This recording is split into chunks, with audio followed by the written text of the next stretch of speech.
এবার আমরা জুয়েলারি বক্সটা ডিমোল্ড করব। জুয়েলারি বক্স প্রত্যেকটা ডিমোল্ডের জন্যই আমরা প্রথমে সাইডগুলো আলগা করব।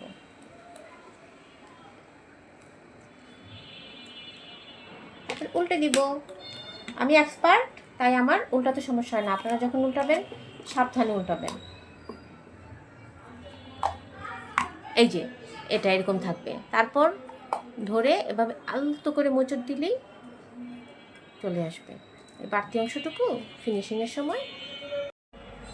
আসসালামু আলাইকুম।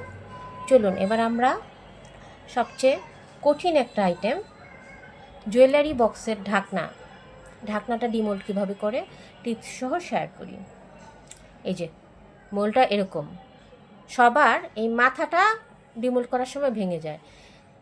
কিভাবে ডিমোল্ড করলে মাথাটা ভাঙবে না, আমি আজকে সেটাই শেয়ার করার চেষ্টা করব। প্রথমে বাড়তি অংশগুলো আস্তে আস্তে ফেলে নিচ্ছি, তাহলে আমার কাজের সুবিধা হবে। উল্টে নিলাম। এবার এই মাথাটা ধরে আমি আস্তে আস্তে টানবো।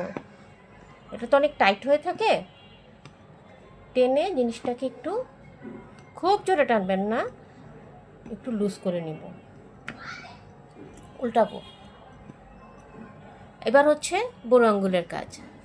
আমাদের মেইন ফোকাসটা থাকবে, মেইন প্রেশারটা আমরা দিব হচ্ছে এখানে, দুই হাতের বুড়ো আঙ্গুল দিয়ে।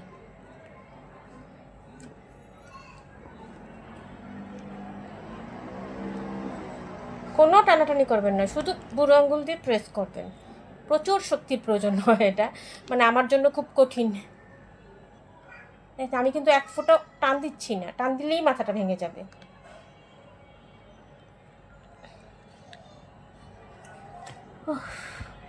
অবশেষে হয়ে গেল। এই দেখেন, ভেঙেছে?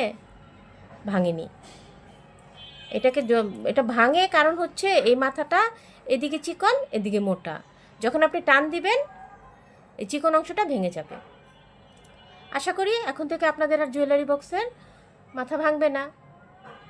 ভিডিওটা কেমন লাগলো জানাবেন। আল্লাহ হাফেজ।